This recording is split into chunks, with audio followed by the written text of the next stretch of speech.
إني بما تعملون عليم. وقال النبي صلى الله عليه وسلم إن الله طيب لا يقبل إلا طيبا وإن الله أمر المرسلين بما أمر به المؤمنين فقال يا أيها الرسل كلوا من الطيبات واعملوا صالحا إني بما تعملون عليم. وقال يا أيها الذين آمنوا كلوا من طيبات ما رزقناكم إلى آخر الحديث وإلى آخر الآية. আমি মহান আল্লাহ সুবহানাহু ওয়া তাআলার কৃতজ্ঞতা আদায় করছি যে আজকে এই গুণীজনদের সামনে অত্যন্ত গুরুত্বপূর্ণ এই সেমিনারে উপস্থিত হতে পেরেছি। বলছি আলহামদুলিল্লাহ, এবং রাসূলুল্লাহ সাল্লাল্লাহু আলাইহি ওয়াসাল্লামের উপর দরুদ এবং সালাম বর্ষিত হোক। আল্লাহুম্মা সাল্লি ওয়া সাল্লিম আলা নাবিয়িকা মুহাম্মদ, আল্লাহুম্মা সাল্লি আলাইহি, আল্লাহুম্মা বারিক আলাইহি। পাশাপাশি কৃতজ্ঞতা জানাচ্ছি ইসলামী ব্যাংকিং এর পথিকৃৎ ইসলামী ব্যাংক বাংলাদেশ লিমিটেড এর সম্মানিত দায়িত্বশীল বৃন্দকে, যারা আজকের এই আয়োজনটি করেছেন এবং যারা উপস্থিত আছেন তাদের প্রতিও কৃতজ্ঞতা। শুধু একটি নাসিহা এবং একটা অনুরোধ আছে, যদি অনুগ্রহ করে আপনারা কথাগুলো শুনেন, কারণ অনেক সময় এখানে আমি দেখেছি আলোচকরা যখন কথা বলেন তখন আপনাদের গুঞ্জনে আলোচকরা কি বলেন এটা অনেক সময় শোনা যায় না। এটি একটি আলোচনা বৈঠকের জন্য একটা ডিস্ট্রাকশন, সেটি যেন না হয় এই ক্ষেত্রে আমি একটু সবাইকে নাসিহা করবো এবং অনুরোধ করব। আমি তিনটে বিষয় আজকের আলোচনাটিকে একটু আপনাদের সামনে উপস্থাপন করতে চাই। তিনটে বিষয় আমি একটু দৃষ্টি আকর্ষণ করতে চাই। একটা হচ্ছে যে আয় এবং ইনকামের ক্ষেত্রে বা আয় এবং উপার্জনের ক্ষেত্রে হালাল এবং হারাম এর গুরুত্ব কতটুকু, এটি একটি বিষয়। দুই নম্বর বিষয় হচ্ছে যে মোটা দাগে ইসলামিক ব্যাংকিং বা ইসলামিক ফাইন্যান্সিয়াল সেক্টর কি কি প্রবলেম ফেস করছে এটি আমাকে একটু বলতে হবে, বিকজ আমি এখানে এসে I have heard that the most of the participants are bankers, previous bankers or present bankers. তো ব্যাংকারদের জানতে হবে যে আমরা কি কি এক্সটার্নাল বড় বড় থ্রেট অর চ্যালেঞ্জ ফেস করছি, আর ইন্টারনাল কি কি ফেস করছে সেটাও আমাদের জানা দরকার, so that we can reform and rectify ourselves. সেটিও আমাদের অবশ্যই করতে হবে বা এটা আমাদের অবশ্যই জানতে হবে। এক নম্বর বিষয় হচ্ছে যে আল্লাহ সুবহানাহু ওয়া তাআলা তিনি আমাদের জন্য হালাল গ্রহণ করাটাকে বাধ্যতামূলক করে দিয়েছেন। কোরআনে পরপর দুটো আয়াত আল্লাহ সুবহানাহু ওয়া তাআলা বলেছেন ইয়া আইয়ুহাল্লাযীনা আমানু কুলু মিম্মা ফিল আরদি হালালান তাইয়্যিবা, আবার ইয়া আইয়ুহান নাসু কুলু মিম্মা ফিল আরদি হালালান তাইয়্যিবা। একই কথা তিনি মানুষকে বলেছেন, একই কথা তিনি ঈমানদারদেরকে বলেছেন যে তোমরা জমিনে যা কিছু হালাল আছে তা তোমরা গ্রহণ করো। এর মানে হচ্ছে এই হালাল গ্রহণ এটি সবার জন্য কল্যাণকর, কেবলমাত্র ঈমানদারদের জন্য না, এটা সাধারণ মানুষের জন্য কল্যাণকর। হালালের বিপরীতে যদি মানুষ যায় তাহলে মানুষের জন্য, মানবতার অস্তিত্বের জন্য, অথবা তাদের যে হেলথ অ্যান্ড হাইজিন ইত্যাদির জন্য এটি খুবই ক্ষতিকর। এই কারণে আল্লাহ তাআলা বলেছেন হালালান তাইয়্যিবা, মানে হালালের সাথে তাইয়্যিব এটা এমবেডেড, এটা আলাদা করার কোনো উপায় নাই। যাই হালাল সেটাই হেলদি অ্যান্ড হাইজেনিক, যা হালাল নয় সেটি কোনো অবস্থায় হেলদিও নয় এবং হাইজেনিকও নয়। এ কারণে কোরআন এবং সুন্নাহয় হালাল এবং তাইয়্যিব এই দুটোকে কখনো কখনো ইন্টারচেঞ্জেবলি উল্লেখ করা হয়েছে, আবার কখনো কখনো একটার সাথে আরেকটাকে ইন্টারটুয়াইন হিসেবে অথবা অ্যালাইন হিসেবে একটার সাথে আরেকটাকে উল্লেখ করা হয়েছে। দুই নম্বর যে বিষয়টি মোটা দাগে বলতে হয় তা হলো রাসূলুল্লাহ সাল্লাল্লাহু আলাইহি ওয়াসাল্লাম বলেছেন এমন একটা সময় আসবে যখন মানুষ তারা যখন আয় এবং ইনকাম করবে, এটা সে হালাল থেকে ইনকাম করলো নাকি হারাম থেকে ইনকাম করলো এই বাজ বিচার লোকেরা করবে না। আমিনাল হালালি আও মিনাল হারাম, হালাল থেকে ইনকাম করলো নাকি হারাম থেকে ইনকাম করলো এই বাজ বিচার তার মধ্যে থাকবে না, এই উপলব্ধি পর্যন্ত তার মধ্যে থাকবে না। বরং আজকে আমরা যে যুগে আছি মনে হচ্ছে the culmination of the sayings of the prophet সাল্লাল্লাহু আলাইহি ওয়াসাল্লাম হ্যাজ হ্যাপেন্ড। আমরা এখন যে সময় আছি রাসূলের বক্তব্যটার মনে হয় চূড়ান্ত একটি পরিবেশনা এখন চলছে। তিনি যে বলেছেন মানুষ, এবং অন্য জায়গায় তিনি বলেছেন ইয়াকুনু হালাকাতুর রাজুলি আলা ইয়াদাই ওয়ালিদাইহি, কখনো কখনো এমন একটা সময় আসবে যে লোকদের তাদের ধ্বংস হবে তাদের মা এবং বাবাদের হাতে, এবং তাদের স্ত্রীর হাতে, তাদের সন্তানদের হাতে এবং তাদের আত্মীয় স্বজনের হাতে। এটা কিভাবে? এটা হচ্ছে এইরকম যে কোনো একজন ব্যক্তি যখন পড়াশোনা করবে অথবা যখন তিনি একটু যৌবনে পদার্পণ করবেন তখন তার বাবা মা তাকে লক্ষ্য করে বলবে তোকে বড় করিয়েছি, তুই আমাদেরকে ইনকাম করে খাওয়াবি ভবিষ্যতে, তুই এখন ইনকাম করতে পারলি না। অথবা তুই যা ইনকাম করস তোর আত্মীয় স্বজনের দিকে, তোর কাজিনদের দিকে একটু তাকা, দেখ তারা কত ভালো অবস্থায় আছে আর তুই কি অবস্থায় আছিস।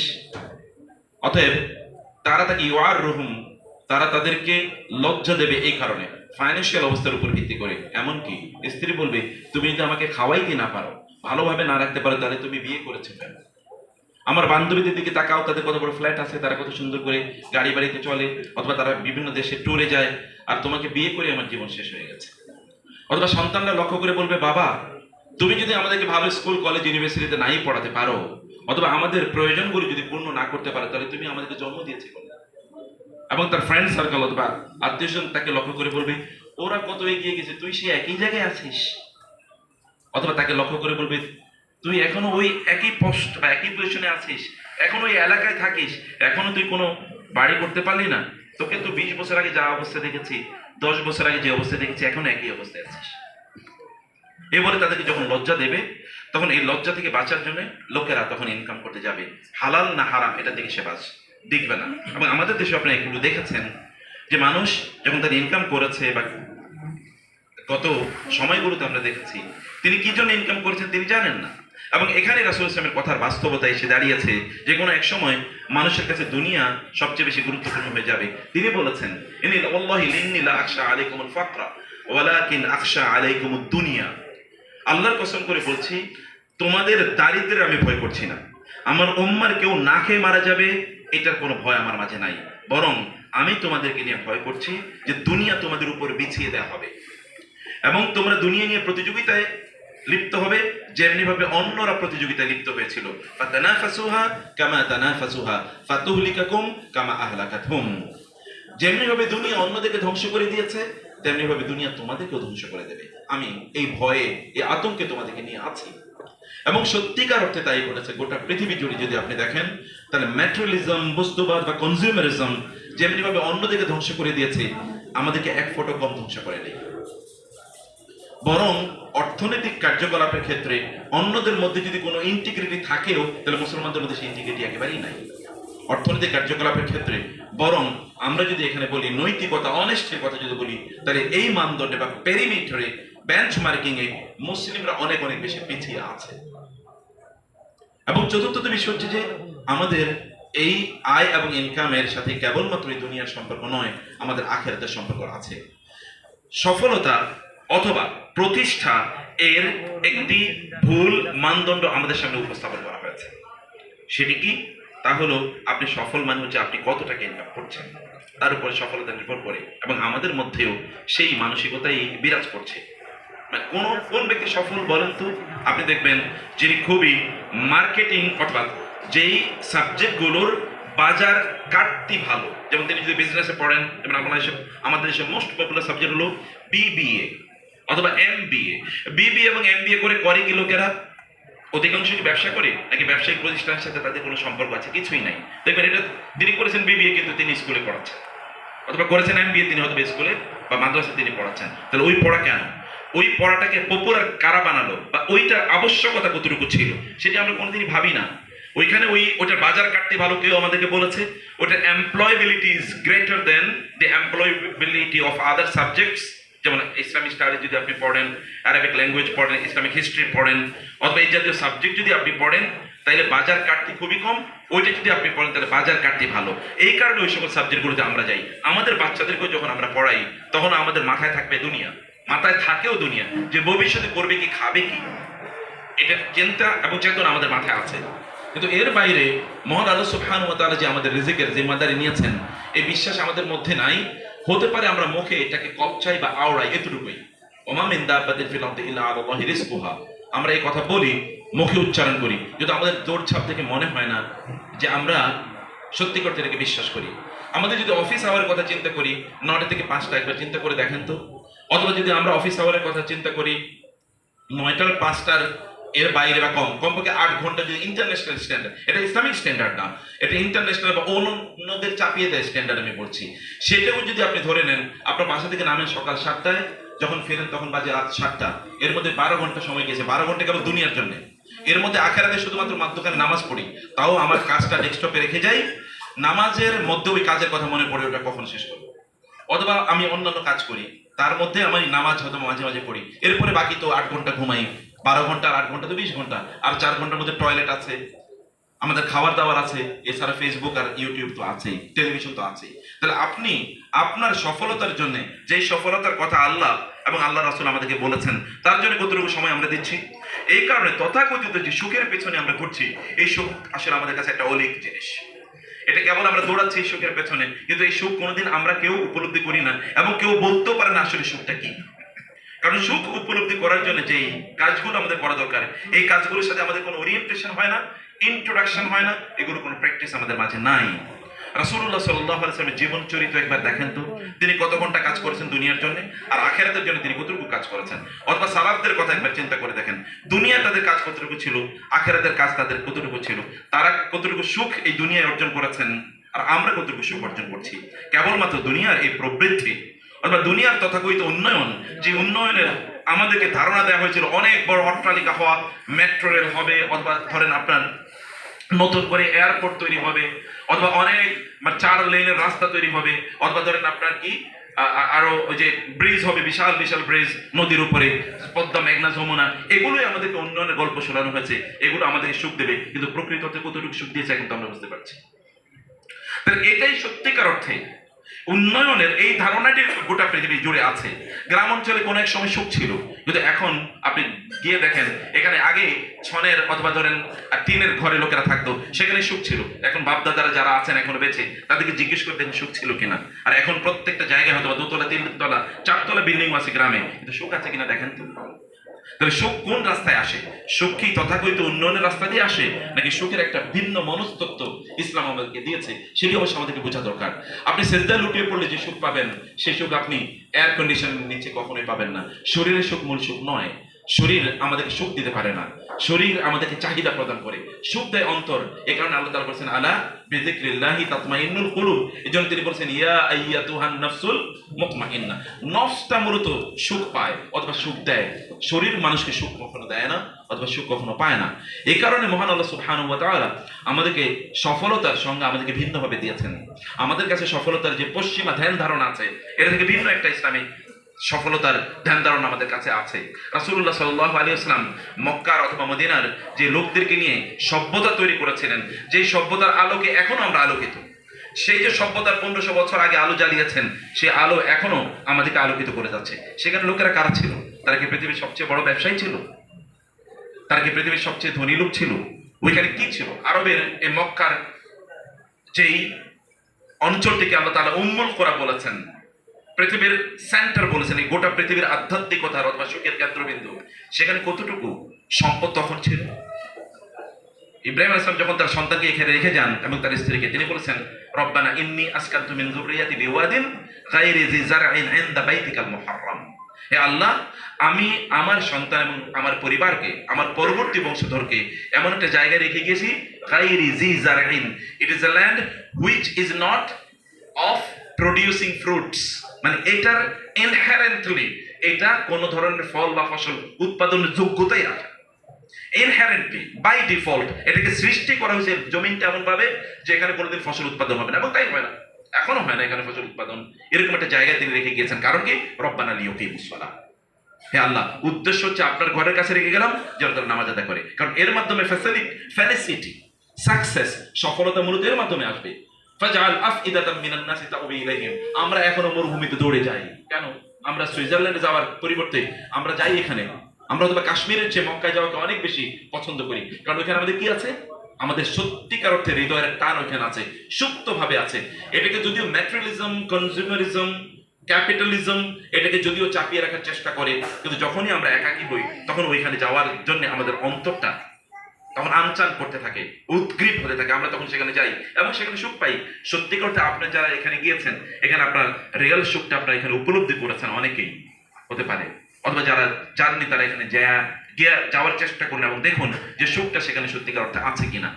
মনে রাখতে হবে যে এই দুনিয়ার অর্থনৈতিক সকল কার্যকলাপের জন্য আল্লাহর কাছে আমাদেরকে জবাবদিহি করতে হবে। আপনি প্রত্যেকটা penny you earn and every penny you spend you will be held accountable to Allah সুবহানাহু ওয়া তাআলা on the day of judgement. কোনো কিছুর জন্য এমন হবে না আমিনাল হালালি আও মিনাল হারাম, মিন আইনা ইকতাসাবাহু ওয়া ফিমা আনফাকাহু, কোত্থেকে ইনকাম করেছে, কোথায় ব্যয় করেছে। শুধু ইনকামের ইস্যুই নয়, ব্যয়ের ইস্যুও বটে।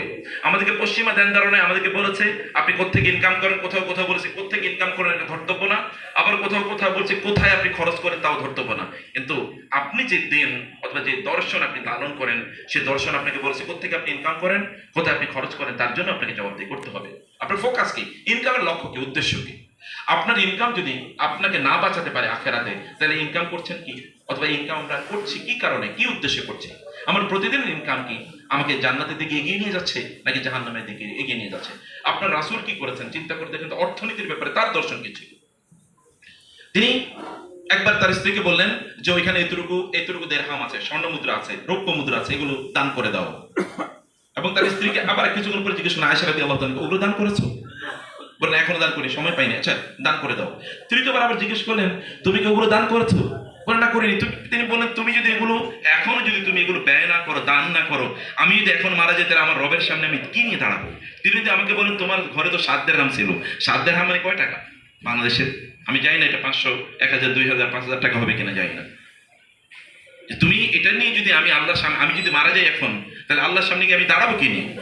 তিনি এক নামাজ আদায় করলেন, ফরজ নামাজ আদায় করে সালাম ফিরে তিনি হন্তদন্ত হয়ে সাহাবীদের মাথার উপরে পা রেখে তিনি বের হয়ে গেলেন মসজিদ থেকে, এরকম একটা অবস্থা। এবং এটা তার জীবনে প্রথমবার যে তিনি সাহাবীদের সাথে কথাবার্তা না বলে বরং হন্তদন্ত হয়ে মসজিদ থেকে তিনি বের হয়ে গিয়েছেন। তার বাসাটা কতটুকু, তার বাসাটা কতটুকু এবং তার বাসাটা কোথায়, মসজিদের একটা অংশ হলো তার বাসা। এবং তার বাসাটা কতটুকু spacious, 3000 square feet, 5000 square feet, 10,000 square feet, duplex অথবা 3 তলা একটা বিল্ডিং, এটাকে তিনি এভাবে নিজের মতো করে সারিয়ে নিয়েছেন। বিশাল বড় লন, সামনে অনেক বড় এখানে আপনার বাগান আছে, অথবা এখানে ওই যে ঝর্ণার ব্যবস্থা আছে, ইত্যাদি সবকিছু। আমি কিন্তু এমন ব্যক্তির কথা বলেছি যিনি আল্লাহ সুবহানাহু ওয়া তাআলার সৃষ্টির মধ্যে সর্বশ্রেষ্ঠ, তার মতো কোনো সৃষ্টি নেই, তার মতো সম্মানিত আল্লাহর কোনো সৃষ্টি নেই। আল্লাহ সুবহানাহু ওয়া তাআলার পরে যার সম্মান এবং মর্যাদার স্থান, তার কথা আমি বলছি। তার ঘরটা দেখেন তো, তার কোয়ার্টারটা দেখেন। তার কোয়ার্টারে আয়েশা রাদিয়াল্লাহু তাআলা বলছেন যখন রাসূলুল্লাহ সাল্লাল্লাহু আলাইহি ওয়াসাল্লাম তাহাজ্জুদে নামাজ আদায় করতেন, তখন তিনি যদি সেজদা দিতেন তাহলে আমার পায়ের উপরে এসে সেজদা দিতে হতো। এই কারণে তিনি সেজদা দিবেন এর আগে তিনি আমার পায়ে একটু এরকম ফোঁসা দিতেন, আমি পাটা গুটিয়ে নিতাম, পায়ের জায়গায় তিনি সেজদা দিতেন। এরপরে সেজদা যখন শেষ তখন আমি আবার কি তিনি আবার একটু ফোঁসা দিতেন, আমি আবার পাটা বিছিয়ে দিতাম। এটা তো তার কোয়ার্টার, সেখানে সুখের অভাব ছিল না। ওইখানে প্রায় 23,000 বার জিবরিল এসেছে।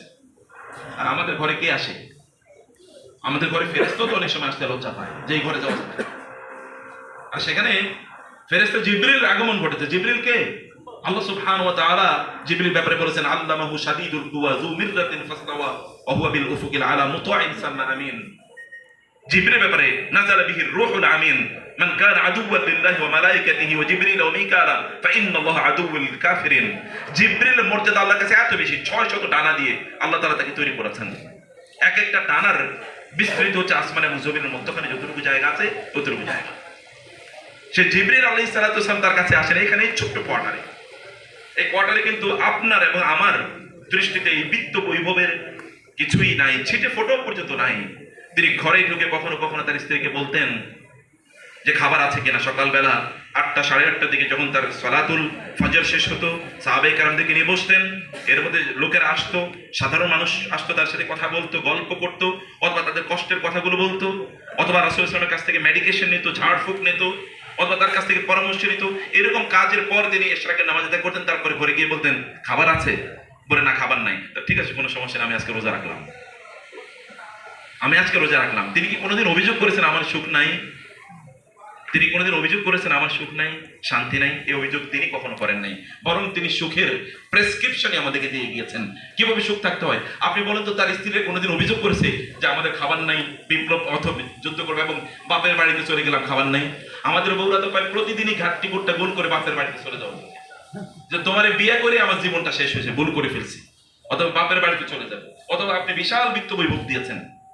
কিন্তু তার স্ত্রীরা তো কেউ বলেনি কোনোদিন, বরং তার সাথে থাকাই তাদের জীবনের স্বপ্ন ছিল। আয়েশা রাদিয়াল্লাহু তাআলা আনহার কাছে তিনি থাকতেন, থাকার জন্য গিয়েছেন। কেন তিনি রাতের বেলা ঘুম থেকে উঠলেন? আয়েশা রাদিয়াল্লাহু এটাই সহ্য করতে পারছেন না। কোথায় যাচ্ছে? পিছনে পিছনে গেছে গোয়েন্দাগিরি। এবং গিয়ে দেখলেন তিনি কবরে গিয়েছেন, কবরস্থানে। সেখানে কবরের অধিবাসীদের জন্য, কবরের যারা শুয়ে আছেন তার জন্য দোয়া করার জন্য। কারণ আমার সময় থেকে একটু আমি অন্য কাউকে দিতে চাই না। আয়েশা রাদিয়াল্লাহু তাআলা তিনি বললেন ইয়া আয়েশা, তুমি তো জানো, আপনি তো জানেন আমি একটু আল্লাহর সাথে একাকী সময় কাটাতে ভালোবাসি, আপনি কি আমাকে অনুমতি দেবেন? তিনি বললেন, ইয়া রাসূলুল্লাহ, আমিও তো আপনার সাথে একাকী সময় কাটাতে ভালোবাসি।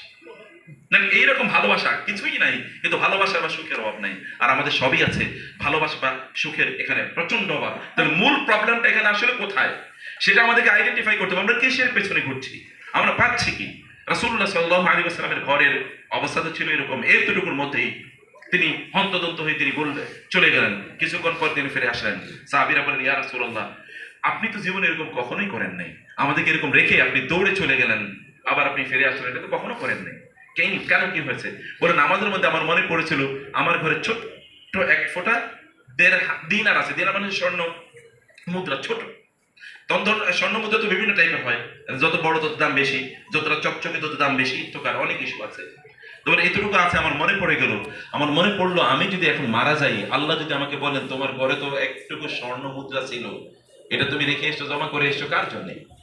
আমি তখন আতঙ্কিত হয়ে পড়েছি এবং নামাজ শেষ করে আমি ওটা আগে দান করে এসেছি, তারপরে তোমার কাছে এসেছি। আমি বলিনি আপনারা সবকিছু দান করে দেবেন, আমি বলছি আমরা সুখের নামে কিসের পেছনে করছি? এটা কি আসলে সুখ দিচ্ছে? বারাকার কনসেপ্টটা কি আপনি দেখেন তো, আমাদের সবকিছুর মধ্যে বারাকা আছে। আসসালামু আলাইকুম ওয়া রাহমাতুল্লাহি ওয়া বারাকাতুহু, আল্লাহুম্মা সাল্লি আলা মুহাম্মাদ, আল্লাহুম্মা বারিক আলা মুহাম্মাদ। বারাকা ছাড়ার কোনো কথাই নাই। কিন্তু আপনার এবং আমার জীবনে কি সত্যি করতে বারাকা আছে? বারাকা মানে কি? বারাকা মানে তো স্টেবিলিটি। আপনার কোনো আতঙ্ক নাই যে আপনার সম্পদ সব ধ্বংস হয়ে যাবে, কোনো আতঙ্ক নেই, এটাকে বলে বারাকা। কিন্তু এই আতঙ্ক কি আমাদেরকে পিছু ছাড়ে? কোনো অবস্থায় পিছু ছাড়ে না, বরং আমাদের সম্পদ পাহারা দেওয়ার জন্য আরো আমরা বিভিন্ন ধরনের জিনিস নিয়োগ করি। এত পাহারার মধ্যেও তো হাজার হাজার কোটি টাকা না, লক্ষ লক্ষ কোটি টাকা লোকেরা লুট করে নিয়ে গেছে, এত পাহারাদারি ইত্যাদির মধ্যে। আমাদের সম্পদকে আমরা রক্ষা করতে পারি না, অথবা আমাদের সম্পদ আমাদেরকে সুখও প্রদান করতে পারছে না। আমরা সফলতার পেছনে কতটুকু, কোন জায়গায় গেলে আমরা সফল হব সেটাও আমরা বুঝি না। আচ্ছা, কেউ আমাকে বলতে পারে যে কোথায় গেলে আপনি থামবেন? আপনার ফুল স্টপ কবে? আপনি সফলতা বলতে কতটুকু টাকা উপার্জন করলে আপনি সফল হবেন বলেন? কতটুকু? এটার কি কোনো সংজ্ঞা আছে? এটার যদি কোনো সংজ্ঞা না থাকে তাহলে এটা স্রেফ পাগলামি। তাহলে এই পাগলামি কে আমাদের মধ্যে ঢুকিয়ে দিল? এটা ঢুকিয়ে দিয়েছে আসলে শয়তান। আশ-শাইতানু ইয়াইদুকুমুল ফাকরা ওয়া ইয়া'মুরুকুম বিল ফাহশা। আল্লাহ তাআলা বলছেন, শয়তান তোমাদেরকে দারিদ্র্যের ভয় দেখায়, শয়তান তোমাদের মধ্যে এক ধরনের অভাবের মানসিকতা তোমার মধ্যে তৈরি করে দেয়। আপনার আছে, তারপর কেন যেন আপনার মনে হয় আমার নাই, আমার আরো দরকার। এই অবস্থা কে তৈরি করে দেয়? শয়তান। এই ওয়ান্ট, এটা তৈরি করে দেয় শয়তান। আল্লাহ সুবহানাহু ওয়া তাআলা আমাদের নিড, আমাদের প্রয়োজন পূরণের ওয়াদা দিয়েছেন, তোমাদের প্রয়োজন আমি পূর্ণ করে দেব। আল্লাহ সুবহানাহু ওয়া তাআলা, আবার ভালো করে শুনুন, আল্লাহ আমাদের নিড, প্রয়োজন পূরণের ওয়াদা দিয়েছেন, কিন্তু তিনি আমাদের গ্রিড, এটা প্রয়োজন এটা পূরণের ওয়াদা দেন নাই। গ্রিড মানে হচ্ছে আমাদের লোভ পূরণের ওয়াদা দেন নাই। লোভ শয়তানের তৈরি, আর নিড পূরণের দায়িত্ব কে নিয়েছেন? মহান আল্লাহ সুবহানাহু। তিনি আপনার নিড পূর্ণ করবেনই, এমনকি আপনি ঘরে বসে থাকলে নিড পূর্ণ করবেন। কিন্তু ঘরে বসে থাকা জায়েজ না, কারণ একজন মুসলিম কখনোই অলস হতে পারে না। মুসলিমকে কর্মঠ হতে হয়, কর্মজীবী তাকে হতে হয়। বারাকা যদি আপনাকে পেতে হয়, বারাকা শব্দের যে অর্থ আছে তার হচ্ছে স্ট্যাবিলিটি এন্ড গ্রোথ, মানে আপনার জিনিসটা বাড়তে থাকবে, আগে যা ছিল তার চেয়ে বাড়বে, এবং আপনি একটা স্টেবল থাকবে, এটা নিয়ে আপনার কোনো টেনশন থাকবে না। এরকম যদি আপনি পেতে চান, তাহলে অবশ্যই আপনাকে বারাকার জন্য আল্লাহ এবং আল্লাহ রাসূল আমাদেরকে যে প্রিন্সিপাল বা আমাদেরকে যে ফিলোসফি, আমাদেরকে দর্শন প্রদান করেছেন, সেই দর্শন এর মধ্যে আমাদেরকে থাকতে হবে, সেই দর্শনের মধ্যে আমাদেরকে আমাদের জীবন যাপন করতে হবে। মনে রাখবেন, শুধু জ্ঞান অর্জন করলেই সম্পদ উপার্জন করা যায় না। সম্পদ এটা আল্লাহ তাআলার পক্ষ থেকে একটা আমানত। যদি সম্পদ লাউকান, এই জন্য আলী রাদিয়াল্লাহু তাআলা আনহু বলেছেন, লাউকান আল ইলমু ইয়াজুররু রিজকান লাকানা রিজকু ইনদা যাবিল লাকানা আল মালু ইনদা যাবিল উকুলি। সম্পদ কোনোদিন জ্ঞান অথবা বিজ্ঞানের উপর ভিত্তি করে অর্জন করা যায় না, এটা আল্লাহর পক্ষ থেকে একটা টেস্ট। পৃথিবীর সবচেয়ে বেশি সম্পদশালী লোকেরা কি সবচেয়ে বেশি জ্ঞানী? কি মনে হয় আপনাদেরকে? সবচেয়ে জ্ঞানী, সবচেয়ে বিজ্ঞানী, সবচেয়ে বুদ্ধিজীবী? আমাদের দেশে অধিকাংশ সম্পদ যাদের হাতে, অধিকাংশ তারা হয়তো সাইনও করতে পারে না ভালো করে।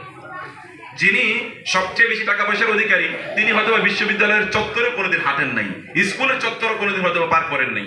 অতএব সম্পদ এটা কোনোদিনই জ্ঞান অথবা প্রজ্ঞা, বুদ্ধিমত্তা ইত্যাদির উপর ভিত্তি। উনি খুবই বুদ্ধিমান, এই কারণে উনি প্রচুর পরিমাণ জ্ঞানের, মানে প্রচুর পরিমাণ সম্পদের অধিকারী। আপনারা দেখবেন গ্রাম অঞ্চলে একদল লোক, যেমন আমাদের দেশে বুদ্ধিজীবীরা করে কি, ওরা ভিক্ষা করে খায়। কিসের? অমকের পক্ষে লেজুর বিক্রি করবে, টেলিভিশনে গিয়ে একটা টক শো করবে, তার পক্ষে 2-4টা কথা বলবে এবং তার 5,000 বা 10,000 টাকা দেবে, এটাই তার একমাত্র ইনকাম। অনেকে দেখবেন তার ইনকাম স্টেটমেন্টে লেখে, আমার ইনকাম হলো কি টক শো থেকে আমার ইনকাম, অথচ বুদ্ধির অভাব নেই। দেখবেন বুদ্ধি দিয়ে সব ভরে দিচ্ছে। তাহলে এই বুদ্ধি তার নিজের জন্য কাজে লাগে না কেন? মানে হচ্ছে আপনার সম্পদ it doesn't necessarily come on the basis of your wisdom or your intelligence, আপনার বুদ্ধির উপর জ্ঞান প্রজ্ঞা। গ্রাম অঞ্চলে দেখছি একদম লোক কয় ব্রিটিশ, আপনারা জানেন কি আমাদের অঞ্চলে বলে এই লোকটা খুবই ব্রিটিশ। ব্রিটিশ মানে যে সব খবর সে রাখে কিন্তু তারপরে ভিক্ষা করে যায়, টাইপটা এরকম। তো ফলে জ্ঞান বা প্রজ্ঞা এগুলোর উপর ভিত্তি করে সম্পদ আসে না, সম্পদ আসে আল্লাহ সুবহানাহু ওয়া তাআলার পক্ষ থেকে একটা পরীক্ষার মান হিসাবে। অতএব এই পরীক্ষায় আমরা কতটুকু উত্তীর্ণ হতে পারি। আল্লাহ তাআলা বলেছেন মালিকাল মুলকি তুতিল মুলকা মান তাশা ওয়া তানজিউল মুলকা মিম্মান তাশা। কোরআনের শব্দ চয়নের দিকে একবার দেখেন, আল্লাহ বলেছেন তুতির মধ্যে একটা গিফটিং, একটা শব্দের অনুপ্রণন আছে, একটা কনোটেশন আছে গিফটিং। আল্লাহ গিফটস প্রপার্টি টু এনিওয়ান হি উইশেস। কিন্তু এরপরে কি বলছেন ওয়াতানজিউ, তানজিউ মানে কি নাজউল মানে হচ্ছে যেমন ধরেন আপনি যখন মানে গরু বা ছাগল যখন জবাই করেন তখন তার চামড়া কিভাবে টাইনা বের করে নিয়ে রেখে বলেন ওয়াতানজিউল মুলকা মিম্মান তাশা, এবং এভাবে টেনে নিয়ে যান। দেখেন না যার কাছ থেকে আল্লাহ তাআলা এই সাম্রাজ্য টেনে নিয়েছেন তাকে কিভাবে অপমানিত করেছেন দেখেন নাই? এই মাত্র আগস্টেই তো এই ঘটনা ঘটলো, মানে খুব বেশি দিন আগে তো ঘটে না, এখনো 2 মাস হয় নাই। কিভাবে আল্লাহ তাআলা টেনে নিয়ে গিয়েছেন দেখেন। যাদের দাপটে আপনি কথা বলতে ভয় পাচ্ছেন তারা এখন নিজেরাই কি গর্তের মধ্যে গিয়ে লুকাইছে, এখন খুঁজেও পাওয়া যাচ্ছে না, এরকম একটা অবস্থা। এটা হতে পারে মুহূর্তের মধ্যে আল্লাহ এটা করেন, কারণ যখন তিনি নেন কি ওয়াতানজিউল মুলকা মিম্মান তাশা ওয়া তুইজ্জু মান তাশাউ ওয়া তুযিল্লু মান তাশাউ বিয়াদিকাল খায়র। রাজত্ব সম্পদ এগুলোকে আল্লাহ তাআলা কখনো কখনো গিফট আকারে দেন, যখন তিনি নেন তখন তিনি অপমানিত করে নেন, লাঞ্ছিত করে নেন। কারণ এটার যে দায় আছে, দায়িত্ব আছে, এই দায়িত্ব যিনি পালন করতে পারেন না তাকে আল্লাহ সুবহানাহু ওয়া তাআলা ঠিক এভাবেই অপমানিত করেন।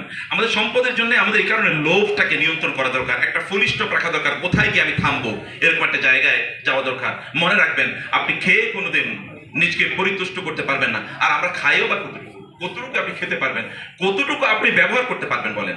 আপনার পরবর্তী আপনার সন্তানদের আপনি ফাইন্যান্সিয়াল সিকিউরিটির কথা চিন্তা করেন, কিন্তু ওদের আখিরাতের সিকিউরিটির কথা কে নিশ্চিত করবে, কে চিন্তা করবে?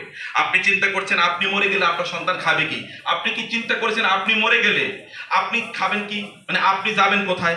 আপনি মরে গেলে ওরা কি করবে সেটা নিয়ে চিন্তা করছেন। আপনি মরে গেলে আপনি কি করবেন এটাকে চিন্তা করবে। আপনি মরে গেলে আপনার সন্তানের দুনিয়ায় হবে কি এটা চিন্তা করছেন। আপনি মরে গেলে আপনার সন্তানের আখিরাতে হবে কি এটাকে চিন্তা করবে। আপনি ওদের জন্য ঘর বানিয়ে দিচ্ছেন, কিন্তু আখিরাতের ঘর কে বানিয়ে দেবে?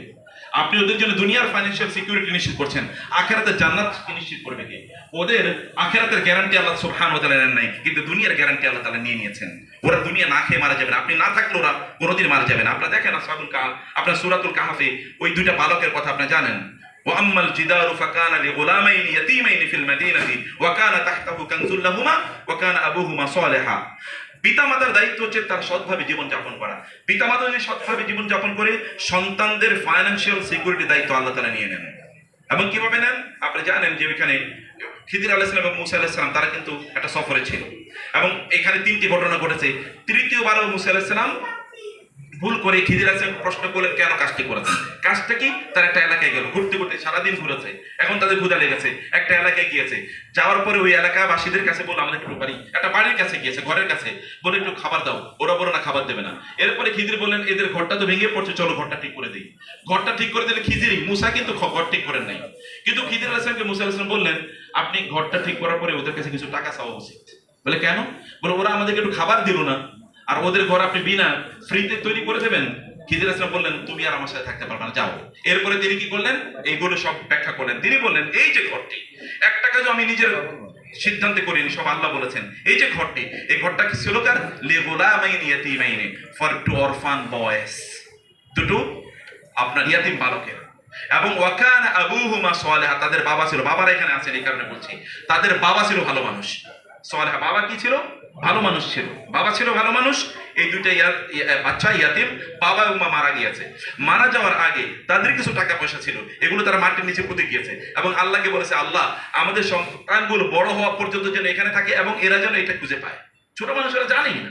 আল্লাহ সুবহানাহু ওয়া তাআলা একজন নবী এবং একজন আধ্যাত্মিক নেতাকে পাঠিয়ে দিলেন ওদের ঘরটা নির্মাণ করার জন্য এবং ওদের সম্পদটা ওদের হাতে তুলে দেওয়ার জন্য। আল্লাহ নবী পাঠিয়ে দিয়েছেন। বাবা একটু ভালো মানুষ ছিল। এখন হয়তো নবী আসবেন, কিন্তু ফেরেশতা আসা সম্ভব কিনা বলেন? সম্ভব। অথবা আপনি দিনদারি জীবন যাপন করেন, হারামের দিকে আপনি হাত বাড়াবেন না। আপনার সন্তানকে রক্ষার দায়িত্ব আল্লাহ সুবহানাহু ওয়া তাআলা নেবেন, ফেরেশতাদের মাধ্যমে তিনি এটা সম্পাদন করে দেবেন। অথবা কাটিয়ে দিয়ে করবেন, এটা তার প্ল্যান, এই প্ল্যান নিয়ে তো আমার টেনশন নাই। যেটা আমার টেনশনে থাকা দরকার সেটি আমার করা দরকার। আমি এই জায়গায় আর বেশি আলোচনা করতে চাই, এটা আপনারা জানেন, এবং এই কারণে আপনার হালাল পথে আপনারা এসেছেন বা হালাল পথে আপনারা আপনাদের জীবন যাপন করার সিদ্ধান্ত নিয়েছেন, কিন্তু প্রশ্ন হলো যে এই হালালের মধ্যে আসলে হালাল আছে কিনা সেটি অবশ্য দেখার বিষয় আছে। এখানে কি কি প্রবলেম আছে আমি কেবল কয়েকটা জায়গায় একটু আপনাদেরকে বলতে চাই। আপনারা জানেন এখন বাংলাদেশের অর্থনীতি একটা ভঙ্গুর অবস্থায় আছে মোটামুটি বলতে গেলে চলে। আমরা গত 16 বছর পর্যন্ত যে নিপীড়ন এবং নির্যাতন দেখেছি আমাদের অর্থনীতির উপর,